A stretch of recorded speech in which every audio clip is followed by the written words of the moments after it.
साथीहरू यतिखेर हामी पर्सा राष्ट्रिय निकुञ्जको कोर क्षेत्रको भ्रमणको लागि केही पत्रकार साथीहरू 12 पर्साका पत्रकार साथीहरू अहिले हामी जङ्गल सफारीमा निस्केको छौँ र यो सफारी खास गरेर आज हाम्रो दिनभरि पर्सा राष्ट्रिय निकुञ्जको विभिन्न क्षेत्रको अवलोकन गर्ने वन्यजन्तुको अवलोकन गर्ने र भित्र भएका पूर्वाधारहरू कस्तो छ, वन्यजन्तु मैत्री छ कि छैन, पर्सा राष्ट्रिय निकुञ्जले गरेका गतिविधिहरूको बारेमा पनि हामी अवगत हुने हिसाबले अहिले 12 पर्साका पत्रकार साथीहरू हामी निस्केको छौँ र अहिले यो चिसो मौसम टोपीले पनि देखाइरहेको छ कि हामी यो चिसो मौसममा चिसो हावा खाँदै पछाडिको हुडमा बसेर यात्रा गर्दैछौँ र यो यात्रामा हामीलाई साथ दिँदै हुनुहुन्छ यहाँ गुरु गौतमजी हुनुहुन्छ।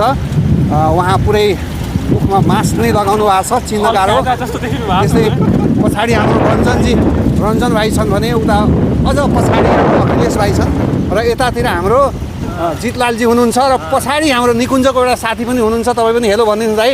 र यो यात्रा हाम्रो रमाइलो भइरहेको छ। यहाँ अगाडि चाहिँ हामीले देखिरहेका छौँ बाधा पन्छ्याउँदै भित्र विभिन्न हाँगाबिङ्गाहरू जङ्गलले कलर लगाएको सबै गर्दै हामी अगाडि रहेका छौँ। यात्रा चाहिँ साह्रै रमाइलो भएको हामी महसुस गरेको छौँ।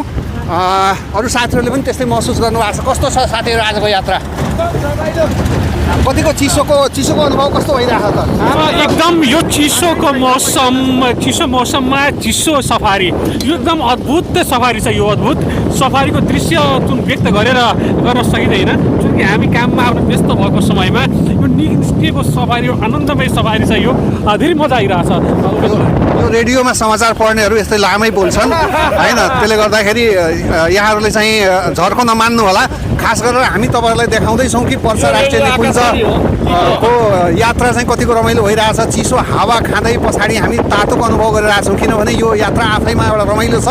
आज क्रिसमस डेको दिन, छुट्टीको समय पनि पारेर हामीले रिक्वेस्ट गरेपछि अहिले पर्सा राष्ट्रिय निकुञ्जले हाम्रो यो यात्रालाई सहजीकरण गर्नको लागि आफ्नो गाडी, पिकअप गाडीमा हामीलाई पछाडि अब के भन्ने, अब अगाडि त साथीहरू आराम गर्ने साथीहरू अगाडि हुनुहुन्छ, काम गर्ने साथीहरू हामी पछाडि बसिरहेछौँ र हामी तपाईँहरूलाई यात्राको चाहिँ रमाइलो छेड देखाइरहेछौँ होइन। भित्र बसेका साथीहरू पनि काम गर्ने हुनुहुन्छ, तर उहाँहरूको लागि खासै दृश्यसँग खासै त्यति चाहिँ सरोकार नभएको हुनाले उहाँहरू भित्र बस्नु भएको छ। हामी त रमाइलो गर्न निस्केका छौँ, किनभने यतिको सफारी गर्नको लागि हामी अरू निकुञ्जहरूमा गयो भने घन्टौँ कुर्नुपर्ने र विभिन्न बाधा अवरोधहरूको सृजना हुन्छ। तर अहिले हामी पर्सा राष्ट्रिय निकुञ्जले यसरी उपलब्ध गराएको यो सुविधालाई हामी मजाले सदुपयोग गर्दै अहिले हामी अगाडि बढिसकेका छौँ।